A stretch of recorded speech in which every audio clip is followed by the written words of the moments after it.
Bueno. ¿Qué horas? ¿Ya estás? ¿8:30? 7:37. 7:37. Bueno, muy bien. Buenos días con todos. Soy Osvaldo Grados, oncólogo clínico, y vamos a dar inicio al curso de neoplasias. Entiendo estamos en quinto año, ¿sí? Quinto año. A ver. Algunos ya han pensado en qué especialidad seguir cuando terminen dentro de menos de 2 años. Claro. ¿Quiénes quieren clínica, por ejemplo? La minoría. Asumo que el resto es cirugía. Peleense. ¿Quiénes quieren cirugía? ¿Alguna rama quirúrgica? Peleense. Hay lo que hoy es pues, la medicina administrativa, ¿no? Quienes se encargan de gerencias en salud, por ejemplo, la disposición de los servicios, protocolos de atención en hospitales públicos o privados. ¿Alguien tiene interés en esa parte? De momento nadie. ¿Han llevado algún curso referido a esto? Administración de salud, por ejemplo. Estamos llevando. ¿Están ahorita llevando? Pero recién han tenido una clase o dos. Vamos a ver qué piensan de acá en unos meses nada más. Muchas de las vocaciones se comienzan a afianzar en estos años, el quinto, sexto año de carrera. Y lo que pretendemos en este curso de neoplasias es, desde el punto de vista de un oncólogo médico, soy clínico, no opero cáncer, no extraigo estómagos o mamas, próstata ni riñones. Lo que veo en el día a día es pacientes que tengan algún tipo de dificultad para vivir, una amenaza de vida, para tratarlos de manera sistémica. El oncólogo clínico tiene la responsabilidad de ver sistémicamente el control de las células cancerosas. Lo vamos a hacer con más detalle a lo largo de los días que nos toque estar juntos, pero a grosso modo, la oncología, esta rama de la medicina que difícilmente llega a un siglo en el desarrollo de la historia de la medicina, tiene tres grandes aristas. El oncólogo quirúrgico, el cirujano, el mastólogo, ¿no? Por ejemplo, el de mamas, el ginecólogo oncólogo, el colega que frente a una masa tumoral entra y saca todo lo que se pueda sacar. Una nefrectomía, una neumonectomía, lo que sea necesario. Luego está el oncólogo de radioterapia, aquel que de repente en una condición por la cual el paciente no pueda ser sometido a una cirugía muy agresiva, de repente el tumor mamario es demasiado grande, el tumor rectal es muy sangrante, inoperable porque tiene un compromiso de grandes vasos y hay que hacer algo por ese paciente, entra ahí el oncólogo de radioterapia. Tratamiento local también, así como el cirujano, quizás más limitado porque no termina de extraer todo el volumen tumoral, simplemente irradia con la expectativa, la esperanza de que el 90% o más de las células controlen su crecimiento y el paciente pueda recuperar calidad de vida. Esas son las dos primeras. Y el tercer tipo de oncólogos somos nosotros, los oncólogos médicos, que actuamos intentando controlar, como les decía hace un momento, sistémicamente el desarrollo, el progreso de una célula cancerosa. A veces cuando el paciente tiene una opción curativa, como puede ser, otra vez cogiendo el ejemplo del cáncer de mama, una paciente que pueda tener un tumor de 3-4 centímetros solamente, sin extensión a ningún lugar, pero que por la dimensión tumoral exista alta posibilidad de que luego de la mastectomía la paciente regrese a tener cáncer. En esa condición entramos nosotros y damos tratamientos sistémicos. Antes de hace un par de décadas, casi todo era quimioterapia, ¿no? Éramos los quimioterapeutas. De hecho, cuando yo entré a la residencia, nosotros teníamos el nombre de los quimioterapeutas, porque era puntualmente eso lo que hacíamos, ¿no? Platino, ciclofosfamida, doxorubicina y ahí metotrexate, y sobre eso giraba nuestro mundo. Pero aproximadamente desde 2002-2003 en adelante han ingresado al rumbo del manejo médico un arsenal de fármacos que conocemos como la terapia biológica, terapia dirigida, inmunoterapia, que vienen a suplementar el control del cáncer que hasta antes se hacía de manera exclusiva con la quimio. De forma que hoy tengo pacientes, por ejemplo, de 88 años, Por ahí es el grupo de edad más grande que tengo. Son tratamientos ya mucho menos tóxicos, mucho más tolerables, haciendo o permitiendo que la parte médica pueda ofrecerle a los pacientes sufrientes por cáncer, que no es poca cosa, una expectativa, de repente no de curación, pero sí por lo menos de una mejora en su calidad de vida. Yo recuerdo el caso ahorita de una chica de 34 o 35 años, lamentablemente portadora de un cáncer de cuello uterino a esta edad. Y ella tenía 5 años de diagnóstico. Madre de un chiquitín de 4 o 5 años, la misma edad que tiene mi hijo también. Conocía a su familia y íbamos a poner el tratamiento a su domicilio. Una linda familia. La chica tenía un cáncer muy agresivo.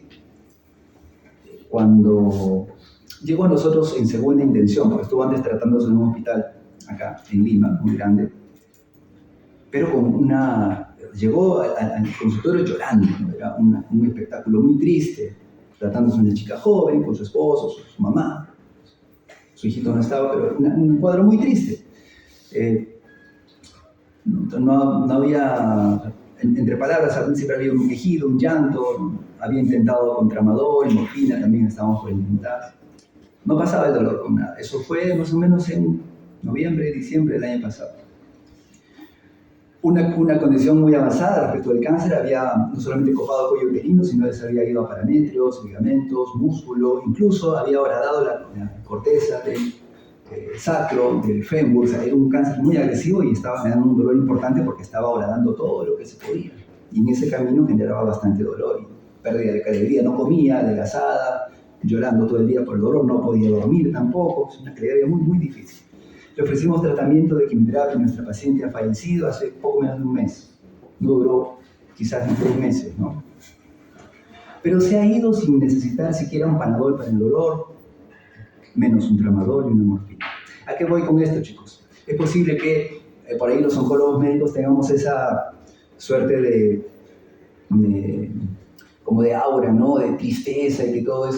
En realidad sí hay mucha emotividad, mucha tristeza, muchos sentimientos encontrados a lo largo del acompañamiento a un paciente con cáncer.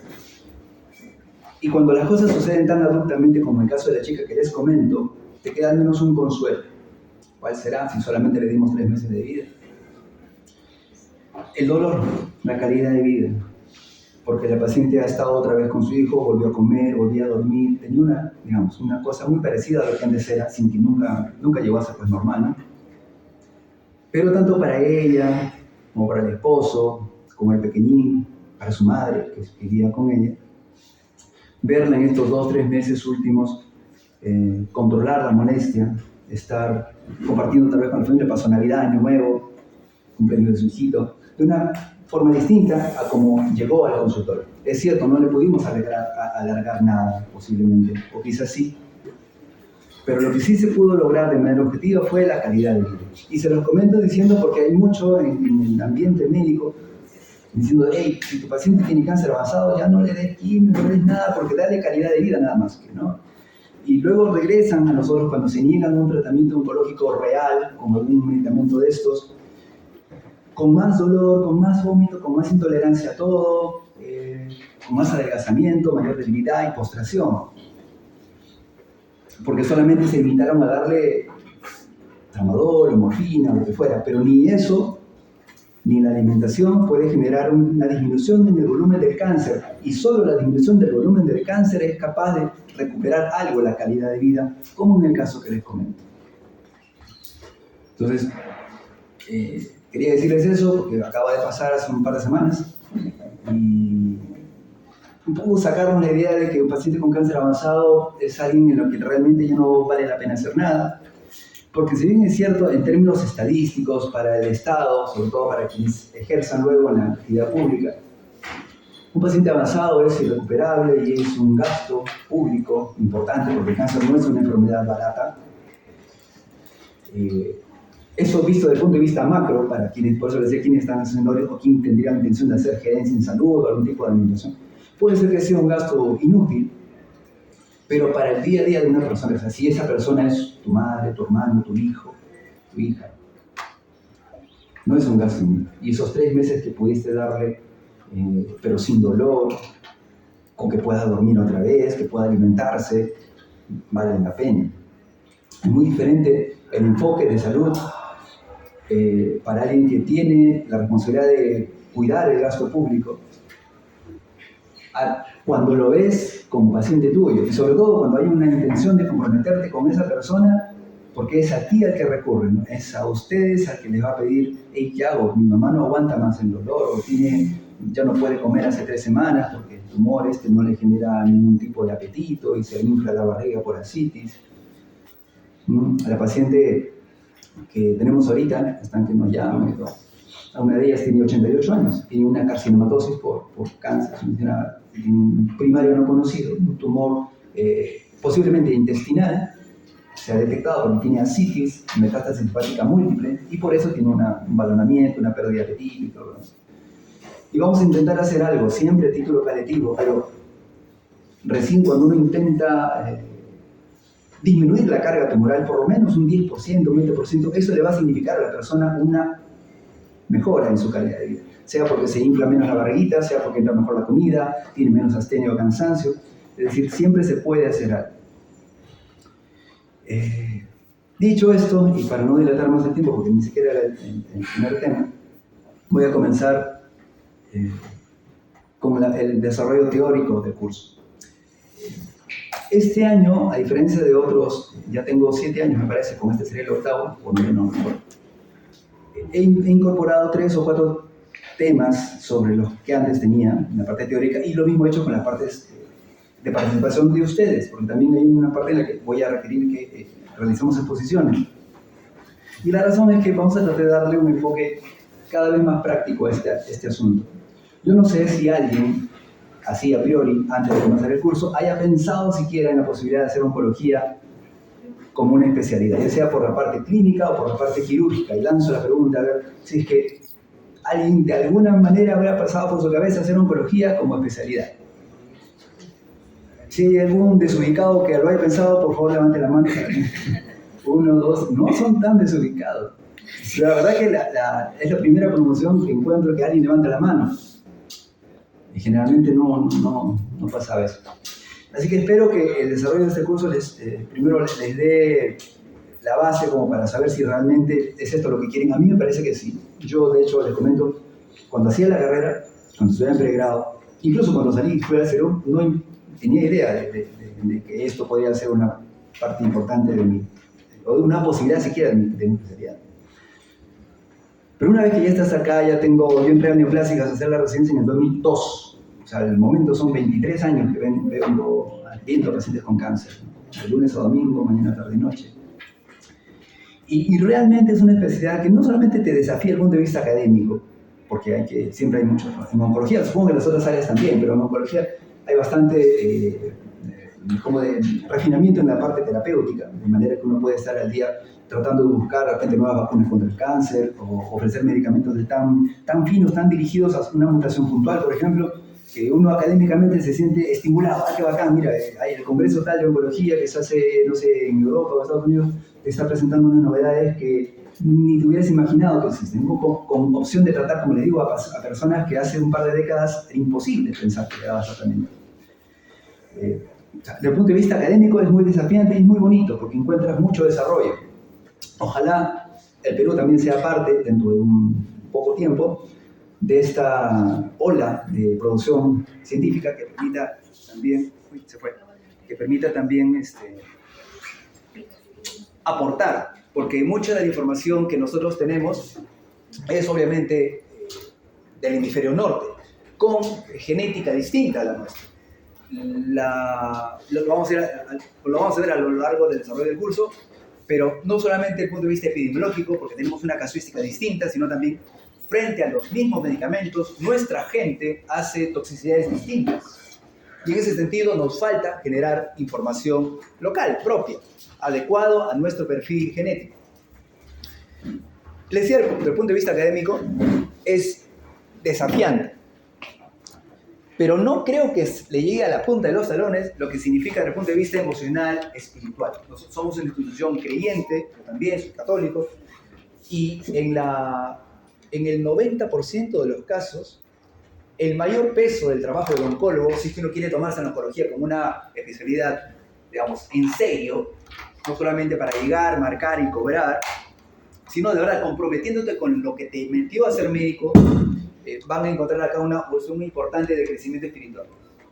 Porque es el paciente que tiene la noticia de que tiene cáncer, aquel que recién le va a comenzar a prestar atención a su propósito en la vida. Porque siente, como la chica que les comenté al inicio, de 35 años, que toda su proyección, ella era animadora de fiestas infantiles. Cuando veía sus fotos de solamente 3 meses atrás, con todas las cositas que usan las chicas que animan fiestas, ¿no? Toda la alegría, los globos y los niños. Y yo la conocí sin cabello, llorando de dolor, una realidad completamente opuesta a lo que ella había vivido 3 meses atrás, una chica joven. Entonces, desde el punto de vista espiritual, esto es muy demandante. Y si tú no estás preparado para ofrecerle ese soporte a la persona que está a tu lado, solamente te vas a ver limitado a recetarle el ciclofosfamido, el paclitaxel o el platino. Y eso no es todo lo que el paciente necesita. El paciente oncológico sobre todo necesita tu comprensión, tu compañía, tu abrazo, tu paciencia, tu tiempo, porque te van a llamar, de hecho ya lo hacía, mañana, tarde o noche, domingos o feriados, en Navidad, no le importaba nada porque estaba que se moría de dolor. Eso te enseña a renunciar a muchas cosas que al final terminan enriqueciéndote. Yo lo digo, tengo hijos pequeños también, que veían que de repente llegaba, no sé, pues un saco de papas en casa, ¿no? O llegaba alguien con un vino o un panetón. Ese tipo de gratitudes, esas cosas que no te las paga la máscara, tienen un mensaje atrás. Y si ustedes son capaces de aprovecharlo, su vida como médicos y su vida también como seres humanos va a dar pasos importantes comparando con especialidades que quizás no sean tan demandantes desde el punto de vista emocional. No sé, dermatología o reumato, por ahí, ¿no? Reumato también es delicado. Pero, eso, quería decirles eso. Desde el punto de vista, hay dos aspectos que hay que ver en oncología. Y no quería limitar meramente a lo académico, a lo científico, sino a esta parte que a veces se descuida por pensarse poco importante. Bueno, entonces ahora sí, avanzaré con... Sí, ya está.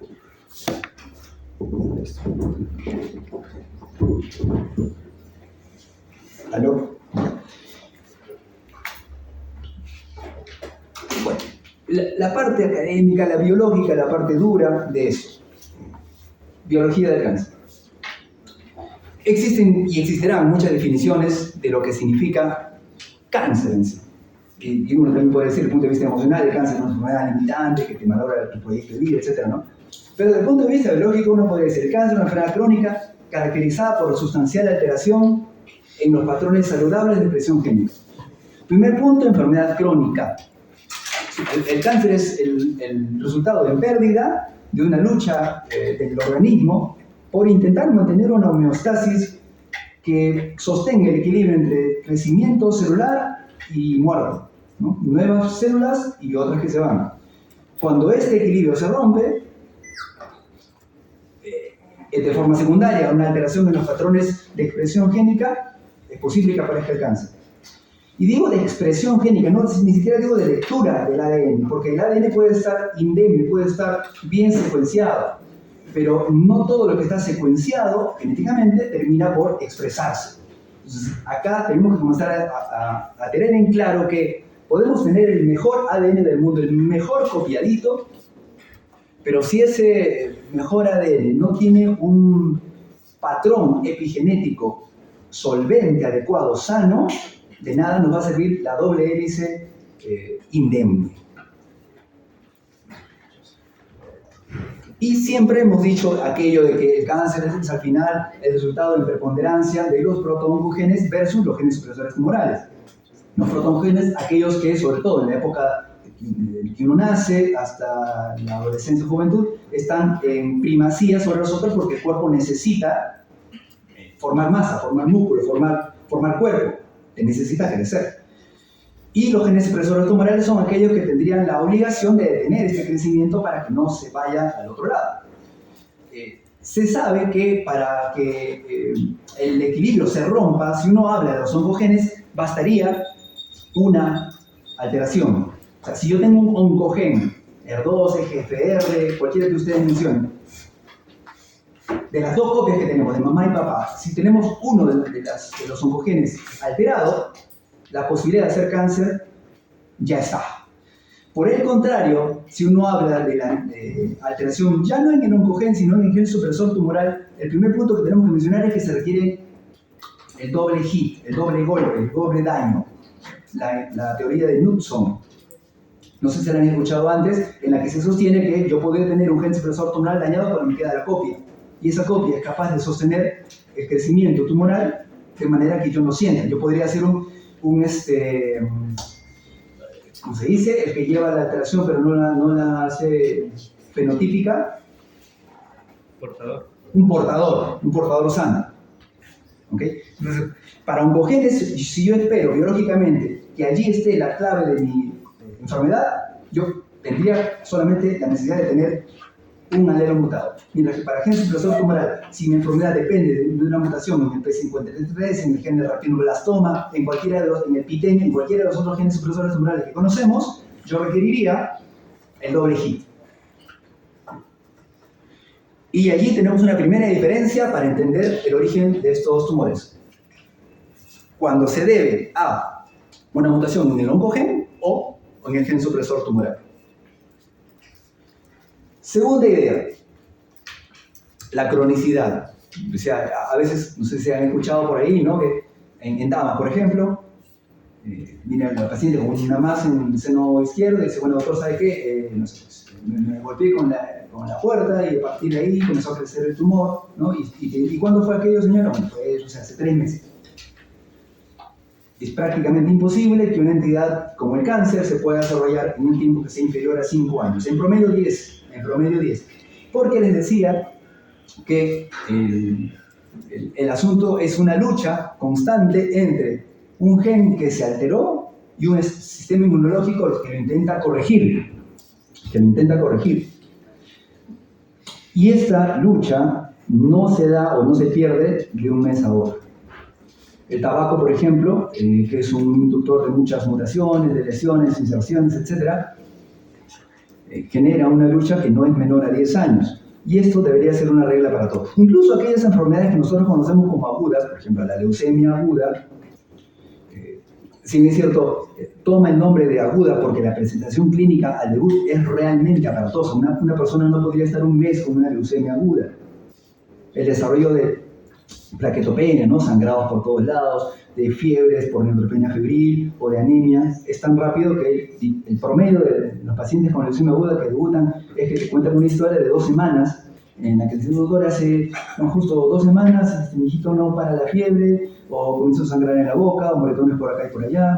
Entonces, generalmente es así. Pero incluso esa leucemia aguda es el resultado, o sea, la parte clínica es el resultado de una batalla sucedida en el cuerpo del paciente durante algunos años.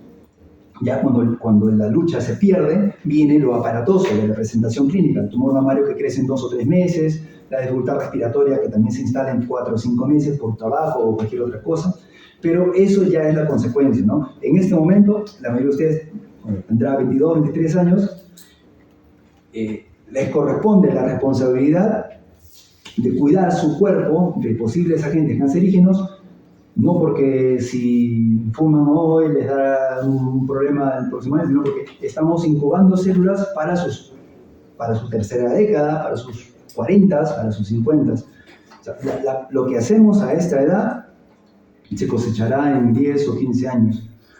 Los desarreglos, como también los cuidados, ¿no? La alimentación, la actividad física, les va a generar de acá en poco tiempo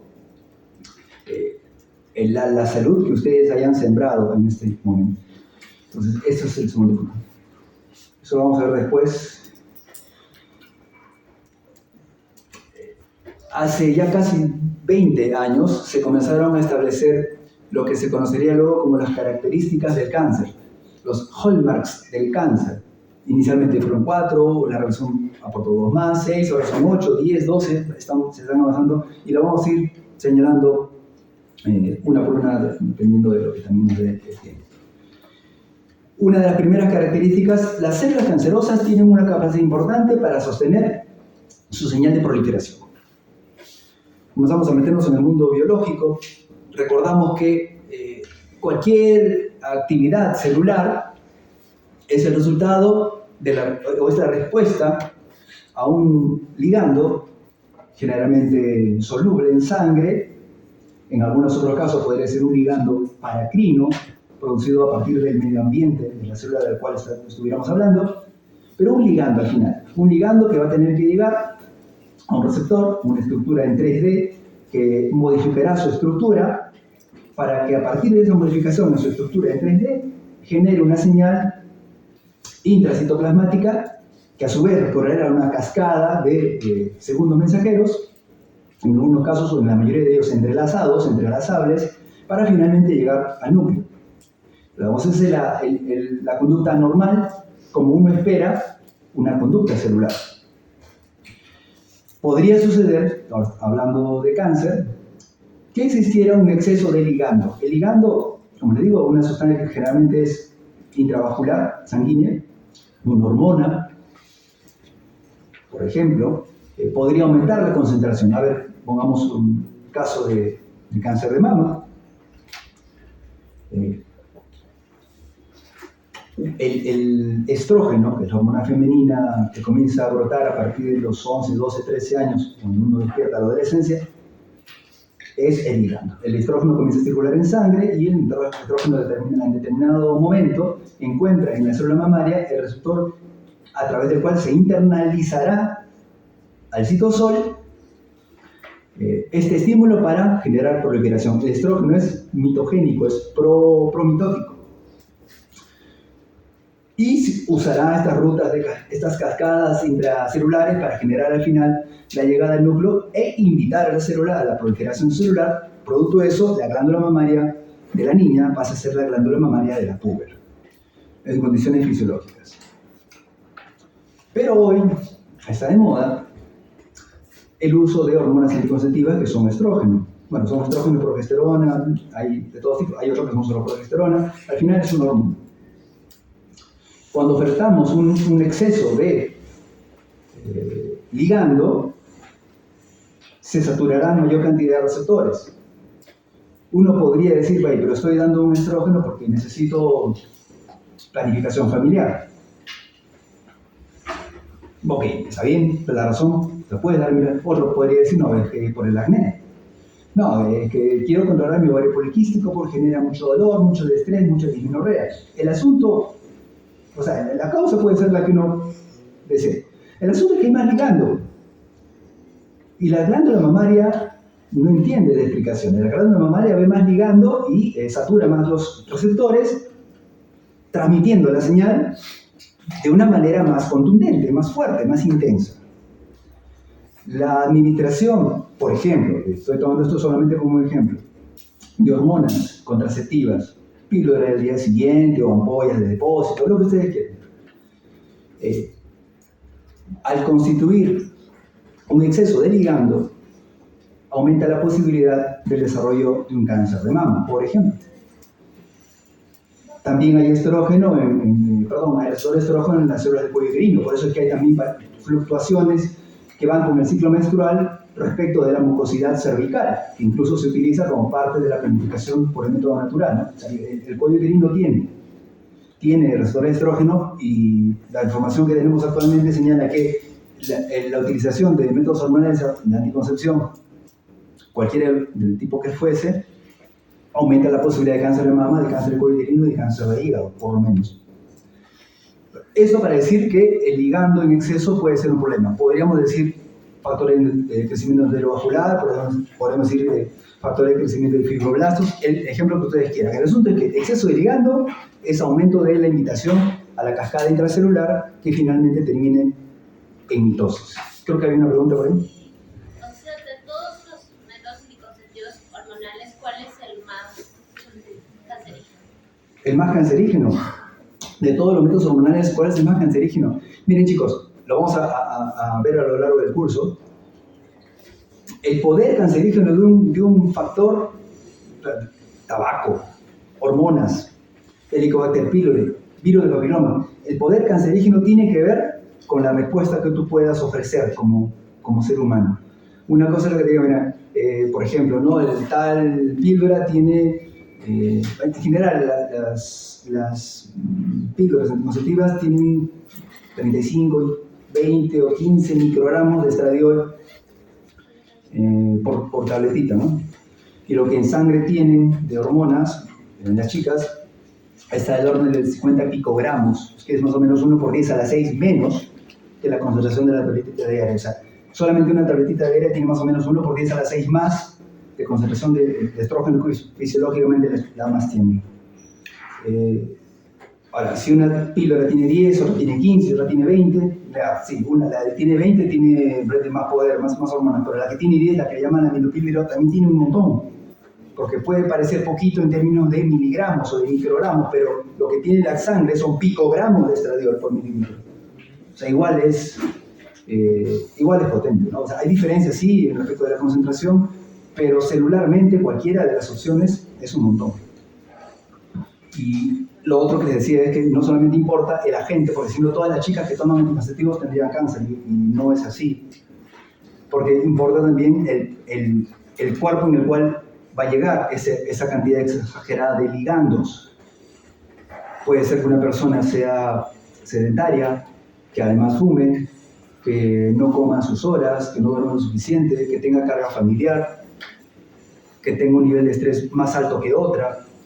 Y todas esas cositas hacen o proponen el resultado final.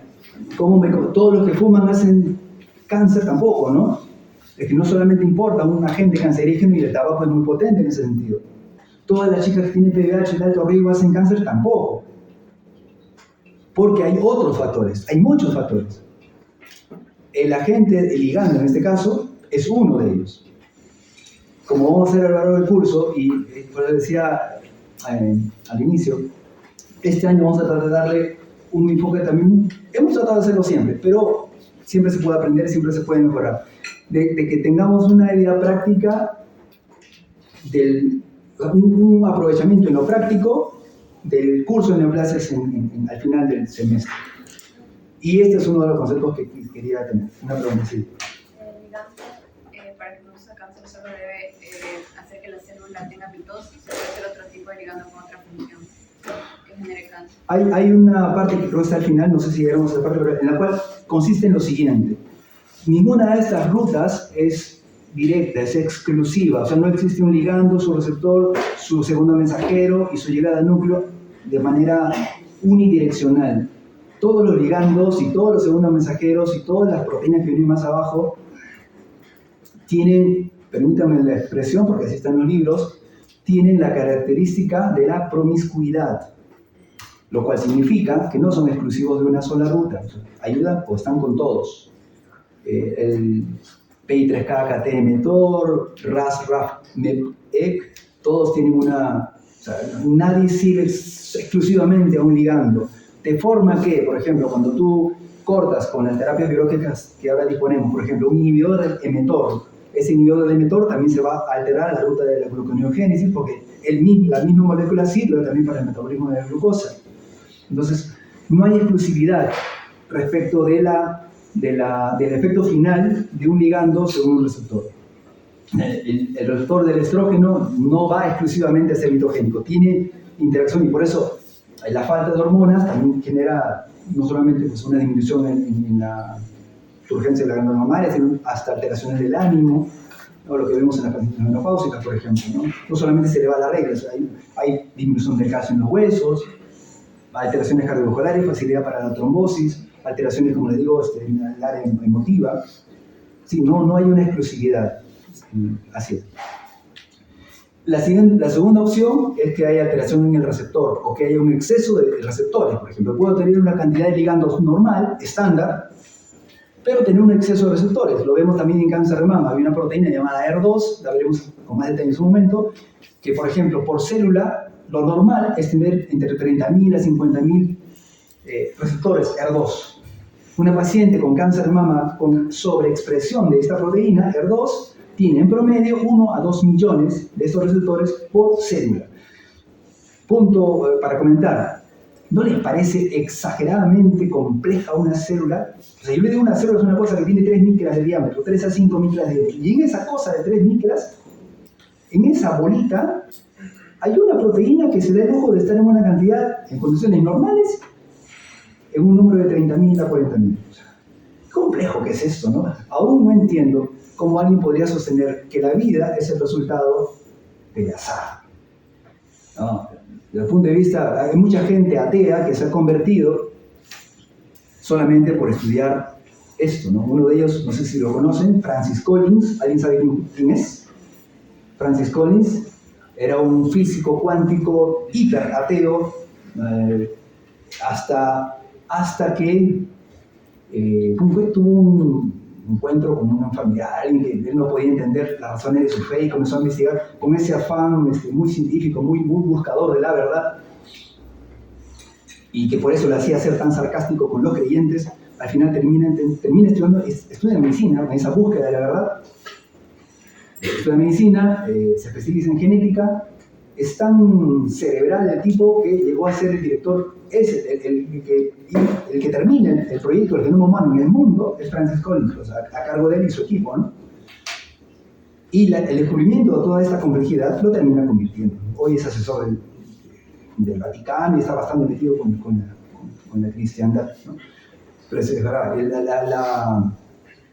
la complejidad de la biología, particularmente la que nosotros intentamos dominar, que es la biología humana, prácticamente no deja pie para que uno sea ateo. O sea, creer que y toda esta complejidad, esta maraña de pequeñas moléculas nanomoleculares que tienen cada una una función, que se entrelazan entre ellas, es hiper complejo.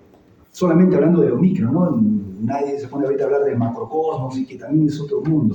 Pero solo esto, no sé si alguien podría seguir creyendo que todo eso es producto de que, no sé, pues vino un rayo, juntó los aminoácidos y se organizó todo eso.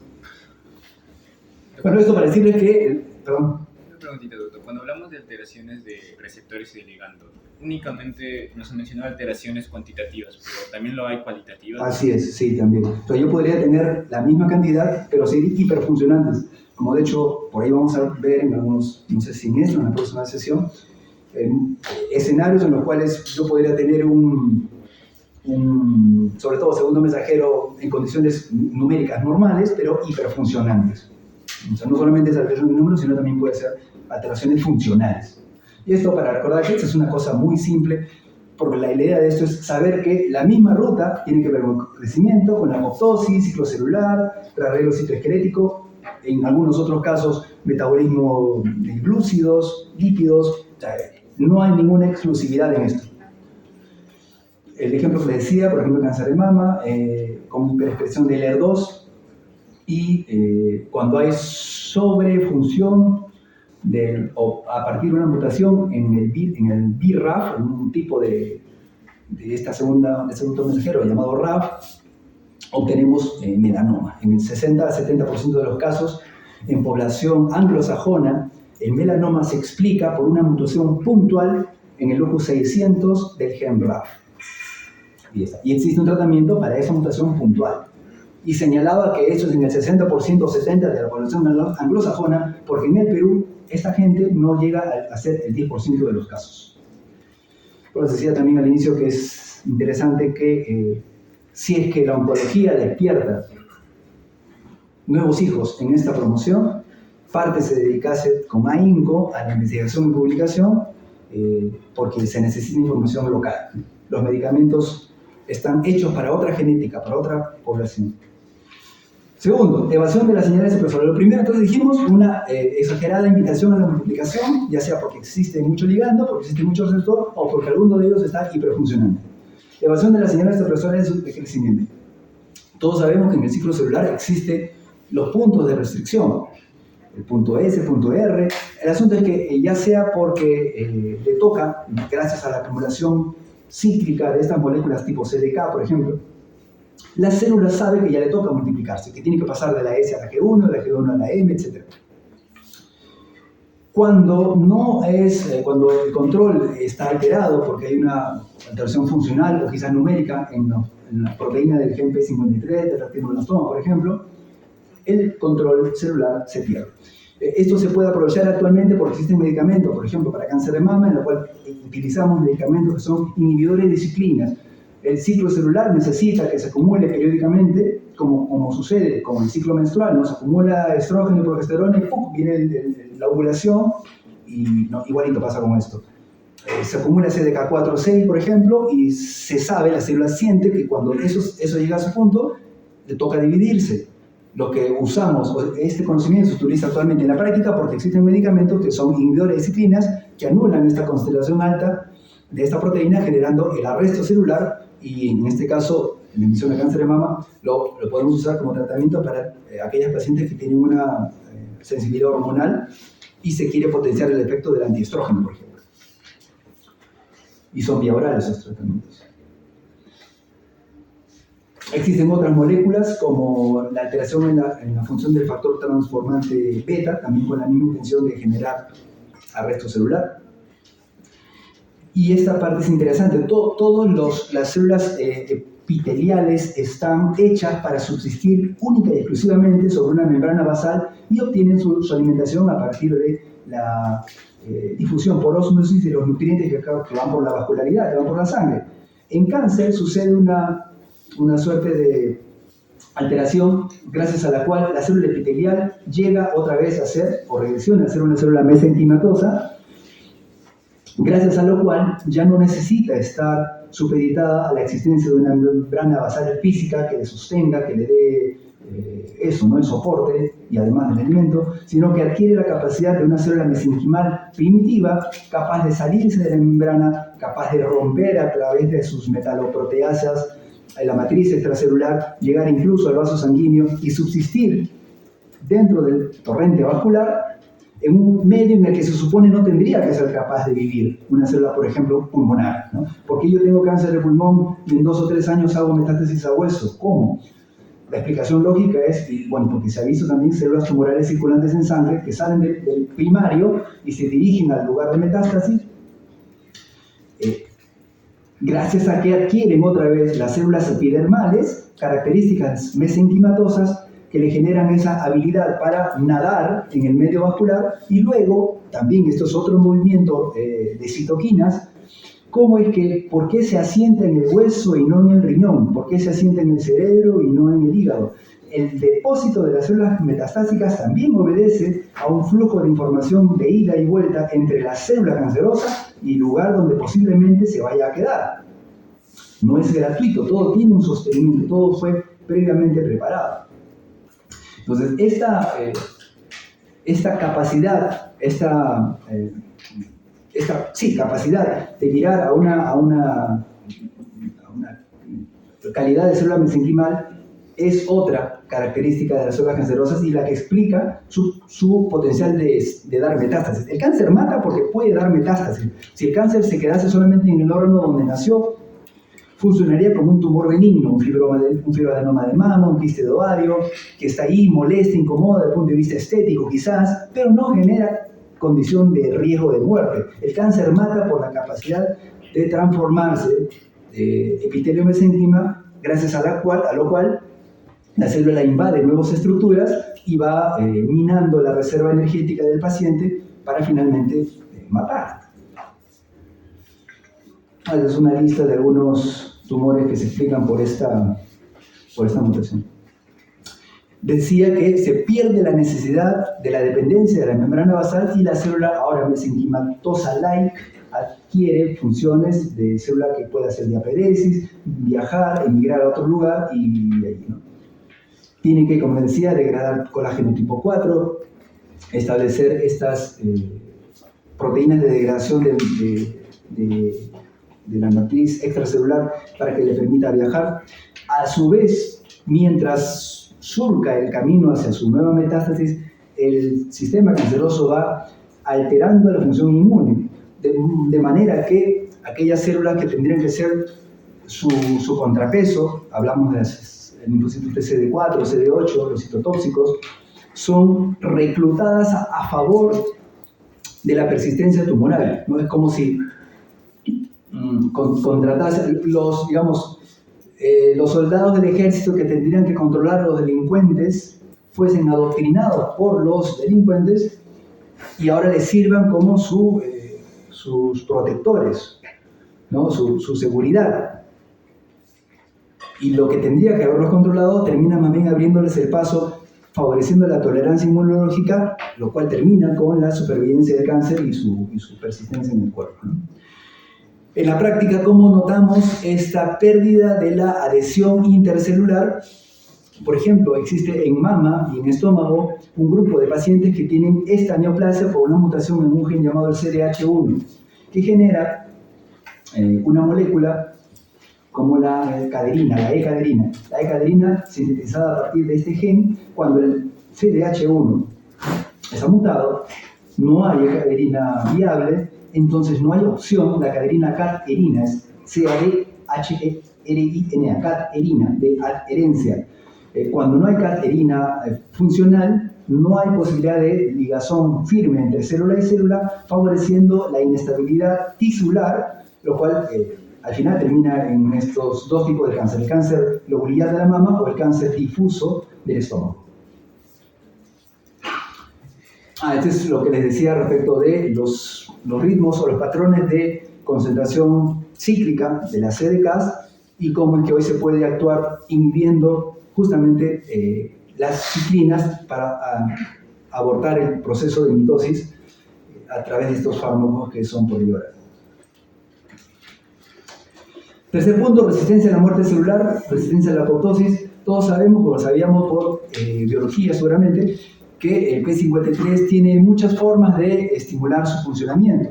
La hipoxia, el envejecimiento, el proceso inflamatorio, pero hoy se ha aumentado el abanico de eventos que generan una actividad aumentada del P53. La deprivación de los nutrientes, la tricción telomérica, el estrés replicativo, la depresión de los nucleótidos, el daño al ADN, las señales de hiperproliferación por aumento en la densidad tisular, producto de la exagerada cantidad de células, generan un aumento en la funcionalidad del P53, o deberían por lo menos generar este aumento. El otro grupo de proteínas forma parte del grupo de la familia del BCL2, dentro de los cuales están aquellos que evitan la apoptosis. De hecho, hay un linfoma, un grupo de pacientes de cáncer hematológico que tienen sobreexpresión del BCL2, una proteína antiapoptótica. También existen medicamentos como por ejemplo el Ventoplax, que es un medicamento que es anti-BCL2. Si disminuimos la concentración de estas proteínas, que normalmente son evitadoras de la apoptosis, podremos regresar a ese tejido a su capacidad inicial de poder deshacerse de células que estuvieran dañadas o lo suficientemente seniles como para pasar a la otra vida.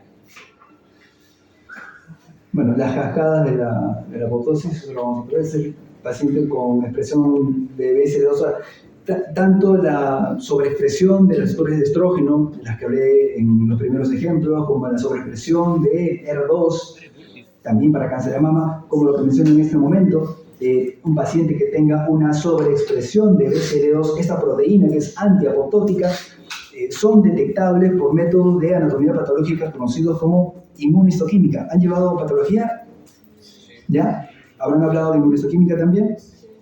Estas coloraciones antígeno-anticuerpo que detectan en algunos casos una hiperpresencia de algunas proteínas, ya sea de membrana celular, del citoplasma, incluso nucleares. Las usamos en oncología para determinar el tipo de tratamiento que podrían recibir nuestros pacientes. Una paciente que encontramos un BCL2 sobreexpresado, además de la quimioterapia, podríamos usar, como les digo, medicamentos anti-BCL2 de manera exclusiva. Y en algunos casos incluso sin quimioterapia. Ese es justamente lo que decía, ¿no? El Ventoplax. Siguiente característica, se facilita la inmortalidad replicante o replicativa. Normalmente una célula, digamos, normal tiene, ante el influjo de citoquinas que le indican que debe pasar a la senescencia, un periodo que le debería llevar a la apoptosis, a autofagia. Pero en este medio inflamatorio que supone la existencia de un cáncer, esta actividad senescente va acompañada patológicamente de un exceso de actividad replicativa. Es decir, envejecen, pero se niegan a morir. Y en algunos casos, la explicación a esto la tenemos gracias a la capacidad o a la enzima telomerasa que se vuelve a expresar en grupos celulares en las que ya no debería haber. Las células, eso también lo podrán recordar, seguramente lo he visto antes, el telómero nos da una idea de la capacidad o de la reserva duplicativa de cualquier célula.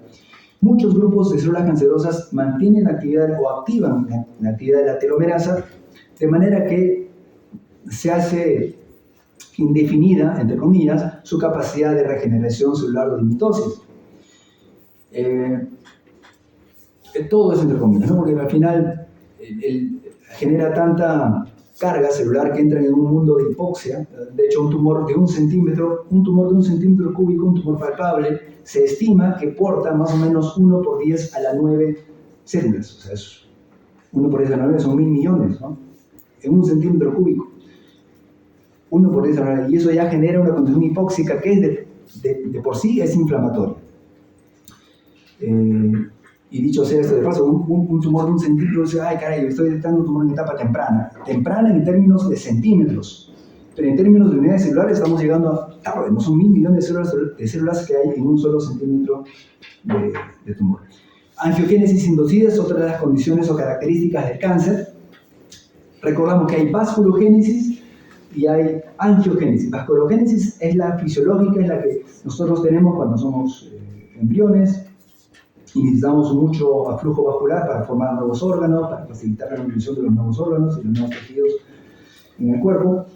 Y otro asunto es la angiogénesis, que es lo que se produce en células cancerosas. Son organismos que ya están completos, pero que, como señalábamos, ante la mayor demanda, debido a que el núcleo del tumor ya comienza a verse desprovisto de oxígeno y de nutrientes, porque es tanta la cantidad de células que existen, que hay una deprivación en los nutrientes, se generan por el factor de crecimiento del endotelio vascular, que generalmente reacciona con la hipoxia, se genera el estímulo para el crecimiento de nuevos vasos. Es lo que se conoce como angiogénesis, para distinguirlo de la vasculogénesis, que como le digo, eso embriológicamente es normal.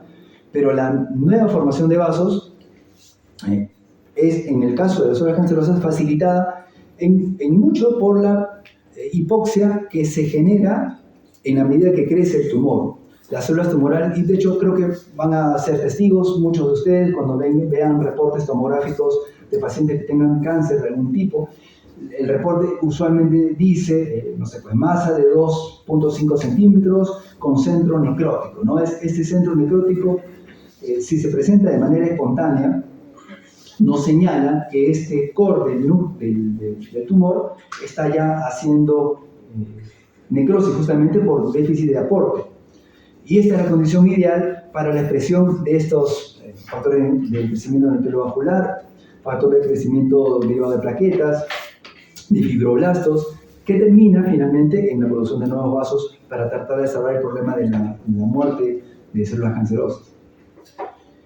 En todo este comentario respecto de la vasculogénesis, hoy se reconoce el papel importante de los pericitos, que no solamente antes habíamos considerado que eran importantes en el sostenimiento de los nuevos vasos, en la inducción hormonal para la formación de los nuevos vasos, sobre todo de manera autocrina, pero hoy también se reconoce que la función de los pericitos tiene bastante que ver con este adoctrinamiento, permítanme la expresión, de las células inmunes, que tiene como finalidad facilitarle el camino al tumor para que no sea detenido por estos intentos linfocitarios de control del cáncer. O sea, reclutan células NK, TSD4, TSD8, macrófagos, células presentadoras de antígenos también. Activación de la invasión y metástasis. Les decía hace un momento que tenía que ver con la posibilidad de disminuir la expresión fenotípica de la E-caderina, lo cual generaba esta disolución en la estructura del tejido, favoreciendo la fácil esfacelación de estas células hacia el tejido, el estroma, y de allí al vaso sanguíneo para después salir otra vez del vaso sanguíneo y viajar a través del estroma hasta su nuevo nicho. Y habíamos puesto el ejemplo también de los pacientes con mutación CDH1 que tiene que son pacientes, por ejemplo, carcinoma lobular de la mama, son el 10-15% de las pacientes que uno ve en la consulta, y los pacientes con cáncer difuso del estómago. La alteración en la diferenciación epitelial y mesenquimatosa, que lo usual es porque la célula mesenquimatosa, producto de la maduración, llega a ser célula epitelial madura, fija a un determinado tejido, pero que en condiciones de cáncer regresiona para volver a transformarse en célula mesenquimatosa y poder viajar hasta estructuras distantes, ¿no? Todo gracias al influjo de una gran cantidad de citoquinas que le indican a la célula cuál terreno puede ser el mejor para hospedar a las células metastáticas. Un grupo de células cancerosas no puede hacer metástasis en un lugar al azar. Generalmente existen patrones y esto se conoce como la historia natural de los cánceres. Por ejemplo, el cáncer de mama, lo vamos a ver también en su momento, cuando sale de la glándula, el típico lugar donde va es a ganglios linfáticos, pulmones, hueso, cerebro, hígado. Es muy raro, por ejemplo, encontrar una metástasis de cáncer de mama en tiroides, en vaso, en riñones, por ejemplo. Cáncer de pulmón, un lugar típico de asiento de la metástasis, es glándula suprarrenal. De hecho, siempre cuando estábamos trabajando en el hospital, en una reunión con nuestros internos o residentes de los primeros años, era para decir, los pacientes con sospecha de cáncer de pulmón hay que buscar siempre la glándula suprarrenal. Por alguna razón, en algunos casos no siempre está bien claro, pero el cáncer de pulmón suele irse a glándula suprarrenal. Entonces, el patrón de metástasis obedece a un movimiento de citoquinas, no es al azar. Recuerdo el caso de una señora ya hace varios años, 42, 43 años de edad, que llegaba tratada de otra institución por un cáncer, tenía la etiqueta de cáncer, paciente portador de cáncer de ovario, refractaria a 2 o 3 líneas de tratamiento, o sea, no había respondido nunca a los intentos de tratamiento. 42, 43 años, una persona de un hábito constitucional normal, no era obesa, tenía hijos y había debutado con una masa en ovario, habían sacado la muestra y se encontró ahí células en anillo de sello. Esa patología, más la imagen ecográfica y el derrame, CA125 elevado, el marcador tumoral, se etiquetó como paciente con cáncer de ovario y en ese sentido se le dio tratamiento, ¿no? Se le dio carboplatina con taxol, 6 cursos, no respondió, doxorubicina liposomal, 6 cursos, no respondió. Ya dijeron, bueno, lamentablemente se ha intentado todo, no se ha podido, 43 años, y así llegó.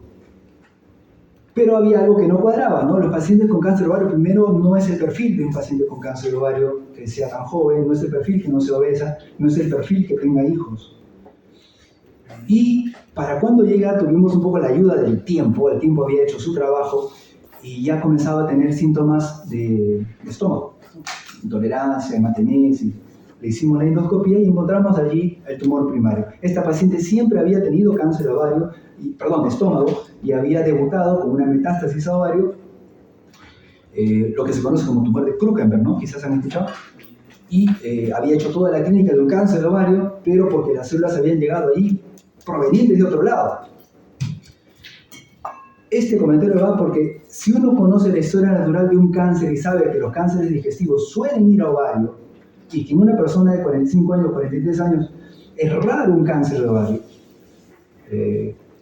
el conocimiento del patrón de diseminación metastásica en lo macro nos ayuda a no patinar en ese sentido, porque si esa paciente se lo hubiera tratado como cáncer de estómago al inicio usando otro tipo de medicamentos, posiblemente su resultado hubiera sido distinto, porque se le dio un tratamiento pensando en ovario para una célula que no era ovárica, estaba allí, y tan igual de una célula en anillo de sello en el ovario como es en el estómago. El oncólogo no puede guiarse de lo que te diga el patólogo o el radiólogo. Antes tiene que primar el conocimiento de la historia natural y si encaja lo que te están contando con el diagnóstico que vas a poner. Porque una vez que ya está hecho el diagnóstico, ya todo el tratamiento tiene que enfocarse ahí. El trabajo está en llegar bien al diagnóstico.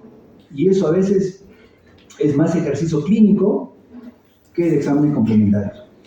En Estados Unidos se hizo, hará cuestión de 4 o 5 años, una evaluación según la cual se dice que el 85% del diagnóstico, incluso de precisión, puede llegarse al diagnóstico de precisión solamente apoyándote en los antecedentes del paciente, en el examen clínico y en la anamnesis. Y un 15% de los casos de sus hospitales ameritarían, de todas maneras, tener un examen complejo, llámese de determinación molecular, patrones de inmunohistoquímica, cualquiera de lo que podamos mencionar. La gran conclusión es que volvamos a rescatar el valor de lo clínico, porque estamos ahora incluso con esto de la cuestión de la inteligencia artificial. Sembrar datos en la computadora y esperar que te den el resultado. Eso sí es posible, pero si no tienes esas armas por complejas o por caras o por que fuera, y solamente utilizas tus patrones clínicos de reconocimiento para onco por lo menos, te permitiría llegar al diagnóstico hasta con un 85% de certeza, que no es poca cosa. Estamos hablando de una buena anamnesis, un buen examen físico y una buena historia familiar. Cuando digo historia familiar, también debo incluir ahí a los patrones de vida de la familia. O sea, no solamente, a ver, ayer he tenido una chica de 40, médico serumista, chicos, que está, no sé dónde, estaba en provincia, pero venía a Lima. La razón, cáncer de mama avanzado, médico serumista, chicos. O sea, como cualquiera de nosotros, está en su lugar de atención y comienza a notar el asunto de la mama y viene a Lima. Ayer estuvo en un hospital y como ella me mostró porque es familiar, amiga, conocida de un colega que tampoco, ¿de dónde será? Pero el asunto de doctor, mire, me dio su teléfono tal doctor y quiero montar en mi casa. Ahí me contó, todo por WhatsApp. Es médico serumista, hace 2 o 3 meses más en la mama, se ha hecho la biopsia y tiene carcinoma ductal de alto grado. Una de las características también del cáncer en gente joven es que cuando es gente joven, la velocidad de multiplicación parece ser mucho más rápida, más agresiva que una persona que tiene cáncer de mama a los 70 años, cuando ya todo está en duerme, ¿no? Todo ya está apagándose, y por ahí sale un cáncer porque el sistema inmune perdió el control. Pero cuando el cáncer te coge a más temprana edad, todo es más vital. La vascularidad, toda la posibilidad de hacer neoangiogénesis, todo está bien. Entonces el crecimiento parece ser mucho más agresivo y más rápido que cuando el cáncer se detecta después. Entonces le decía, ¿por qué es importante eso de la anamnesis, la historia natural? Porque tú encuentras, doctor, ¿qué tal? ¿Y su familia? Bueno, sí, una pariente tuvo cáncer de mama, me dijo, entre los 45 y 50 años, y falleció por eso. Yo usé, me dijo, hace 8 años o 10 años, durante un año, métodos hormonales de anticoncepción. Ya, tú vas sacando tus datos, ¿no? Tienes antecedente familiar, y encima se la jugó, usó durante un año esas cosas. Yo sé que todas las chicas no hacen cáncer de mama por métodos hormonales, pero ¿cómo sabes tú qué tan cerca o lejos estás de ser cáncer? Y te arriesgas, ¿no? Y por algo que tú podrías controlar, simplemente, no sé, yo soy creyente. Y yo tengo mis hijas chiquitas, mis ratones, y aparte tengo una de 22, 23 años, porque cuando yo me casé, ya mi esposa tiene una hija. Y ahora esa señorita, que es mi hija prácticamente, tiene 23. Y les decimos las cosas como les digo a ustedes, ¿no? A ver, ella no estudia medicina, no tiene nada que ver con la salud, pero ella es un enamorado y qué sé yo. Entonces le digo, mira, Raquel, respecto de la vida sexual, digo, ¿por qué? O sea, si tienes, encima ni siquiera sabes si te vas a casar con él, pero también, cada uno es libre de hacer con su cuerpo lo que desea, pero uno ha sido joven también, y tengo amigos y conocidos y familiares y todo, y uno mismo, ¿no? Hoy está en boga el virus-papiloma, la anticoncepción hormonal, y yo veo matrimonios truncados por el cáncer, por ejemplo, o por infecciones PVH, que fueron contagiados por tipos que nunca fueron nada después en su vida. Tengo el caso muy cercano de una prima que estuvo enamorado del colegio y que terminó hasta los 25 años con chico, y ahora pues unos 5 años. Ella debe tener ahorita unos 40. Y ahora unos 5 años. Solo fue ese chico, su único. Y después de que acabaron, ya que la chica, mi prima se deprimió, ¿no? Quería casarse y todo. El asunto que me busca porque tenía ginecorragia. Y luego la historia normal. Y bueno, me contó esa parte que les digo, ¿no? De su única experiencia, única pareja sexual y todo. Y bueno, y la ginecorragia que tenía unos meses. Ella tendría 35 en ese momento. Y le hacemos, como siempre, la evaluación clínica, patológica y todo, carcinoma, un adenocarcinoma de cuello uterino, VIH positivo. Ya se irradió todo, no va a poder tener hijos, no va a tener nada. Por un tipo que nunca fue nada, o sea, al final nunca fue nada en su vida. La dejó, para cuando ella hizo el cáncer, ya tenía 10 años en el chico, 10 años. Y en ese interín de luto, no tuvo nadie más. Porque siempre, ay no, mi Teo, qué sé yo, que va a volver. Nunca vuelve. Pero le dejó su regalito.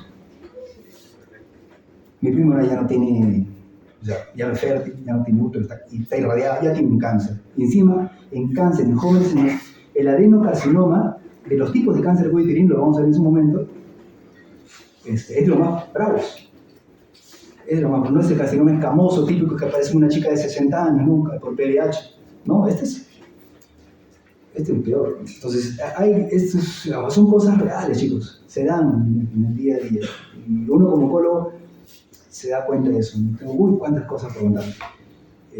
Ya poco a poco les van a decir las anécdotas. Pero el asunto es la historia natural. Conozcan la historia natural de los procesos porque les van a aliviar tiempos y también le va a hacer, digamos, es rico, ¿no? Académicamente hablando, medio lucirte, ¿no? Mira, ¿sabes qué?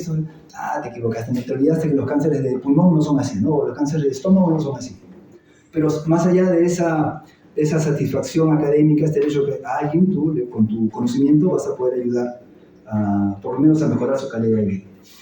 Penúltima capacidad, reprogramación de la actividad metabólica. El efecto Warburg, del cual se habla a veces ahora hasta de una manera comercial, ¿no? Que no comas azúcar porque el cáncer aumenta, el azúcar aumenta el cáncer y eso, tuvo su explicación hace casi ya 100 años con el doctor Otto Warburg, quien encontró pues, que la ruta metabólica del cáncer es distinta, ¿no? Todos usamos la glucosa por el ciclo de Krebs, es una ruta que nos da 32, 34 ATP, creo, no me acuerdo bien, pero el cáncer utiliza la misma glucosa, pero no por la ruta de la oxidación anaeróbica, sino que a pesar de que hay oxígeno, la mete al ciclo de piruvato lactato, que es una ruta que le da 2 o 4 ATPs por glucosa. O sea, tú dices, pero qué tonta la célula cancerosa para hacer eso. Pero parece ser que la explicación está en el hecho de que si bien esa ruta no le genera mucho ATP, le genera sí los intermediarios para hacer otro tipo de moléculas que al final va a utilizar para su crecimiento, ¿no? Ácidos nucleicos, proteínas o lípidos.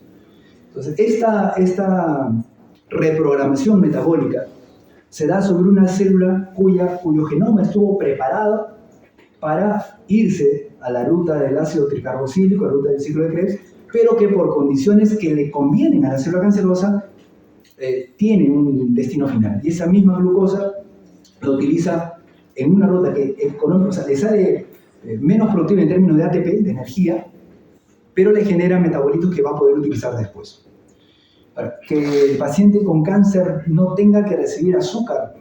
Miren, es cierto que el exceso de carbohidratos procesados, lo vamos a ver en su momento con toda la clase de alimentación, aumenta la posibilidad de tener cáncer cuando este estímulo de exceso de carbohidratos simples o refinados se da en el transcurso de años o décadas, que no es lo que solemos ver como expectativa de vida en nuestros pacientes.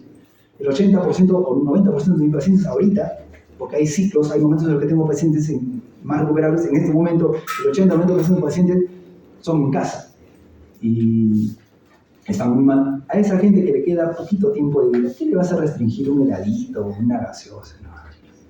No, personalmente no soy de esa cosa. Yo creo que la mayoría de nosotros no, de mi área, no limitamos un azúcar por cáncer. Sí, en el terreno preventivo sí le decimos, cuando yo doy charlas, conferencias para prevención de cáncer, allí sí soy incisivo sobre el hecho de que tratemos en lo posible de no consumir azúcares refinados. Por favor, que todo tenga fibra. Si son de pan, coman pan integral. Si son de arroz, coman arroz integral. Si son de jugo de naranja, cómense la naranja, no el jugo. Lo vamos a ver en la siguiente clase. Pero cuando ya el paciente está con la enfermedad encima y estamos tratando de buscar un poco de calidad de vida, le estoy dando su quimioterapia a título paliativo, dosis baja, Y si ese día se le antojó un helado, ¿por qué le vas a decir que no? De repente es el último verano que tenemos con él, eso le digo también a los hijos de los pacientes. De repente es el último verano con tu mamá, ¿qué le vas a restringir su heladito? Dale. Es eso por el lado del efecto Warburg y cómo hay si es así documentado, esta reprogramación metabólica que priva a las células de una ganancia energética, pero que les provee de otros metabolitos importantes para su crecimiento. Evasión del control inmune. Lo usual es que ante la aparición de una célula cancerosa, el sistema de defensas linfocitario actúe y puedan haber estos tres tipos de resultados.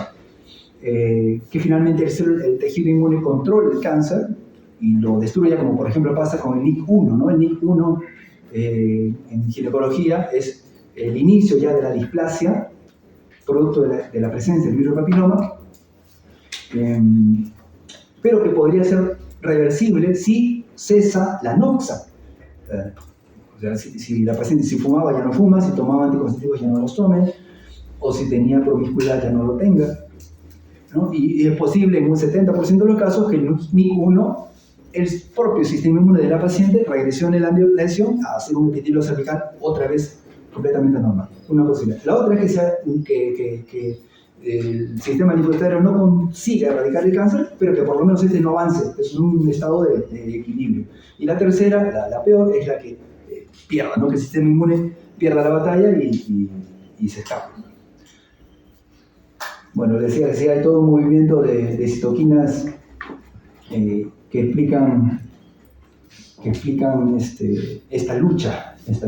Y también existen medicamentos que podemos utilizar para modular esto, ¿no? Ahí va a haber una clase sobre manejo actual sistémico del cáncer, donde vamos a ver en qué se fundamenta, qué moléculas son las que podemos bloquear para, sobre todo pacientes con cáncer avanzado, intentar que el propio sistema inmune genere una recuperación en la calidad de vida de los pacientes, e incluso yo les puedo decir ahorita, adelantando un poco las clases, que en melanoma maligno etapa 4, por ejemplo, cuando antes la expectativa de vida era, no sé, 3 a 6 meses, por ahí, hay gente hoy día que está viviendo 5, 6, 7 años y aún tiene un montón de enfermedad y no recibe quimio, solamente bloqueando algunas moléculas inmunológicas que son adormiladas por las células cancerosas. Yo les decía que en determinado momento el cáncer consigue adoctrinar al sistema linfocitario al punto de que no lo ataquen, no solamente no lo ataquen, sino que le pongan la alfombra roja, pase usted y le ceden el camino para que haga su metástasis. Okay.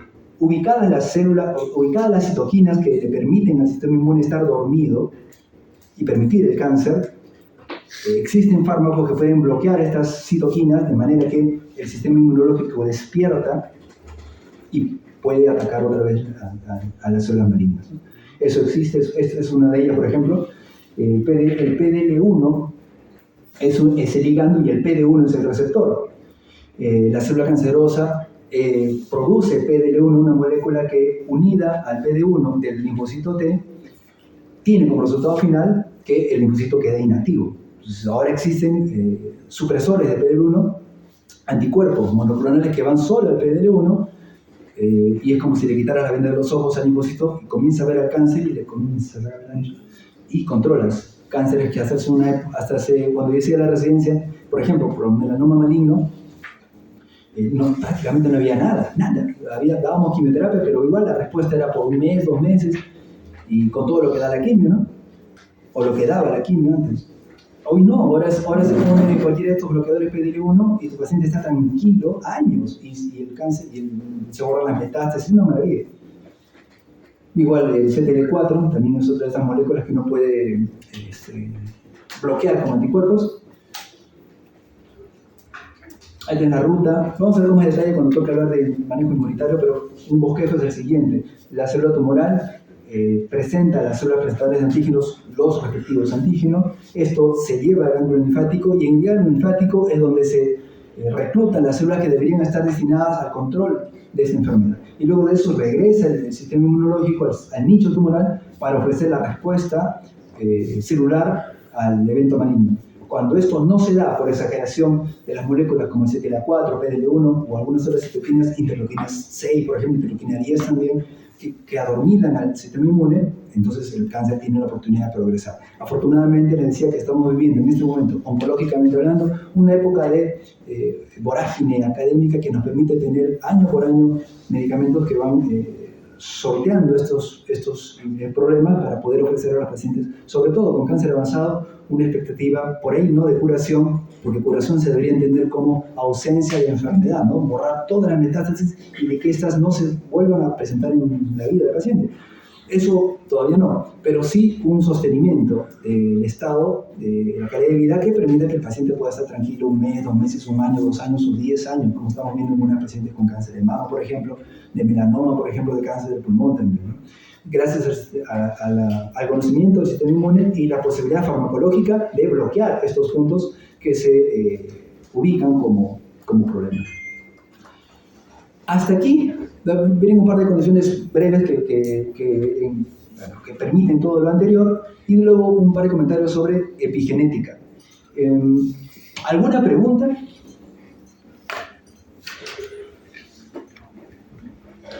¿Todo bien? ¿Qué hora es? 8:53. ¿Terminamos con esta parte?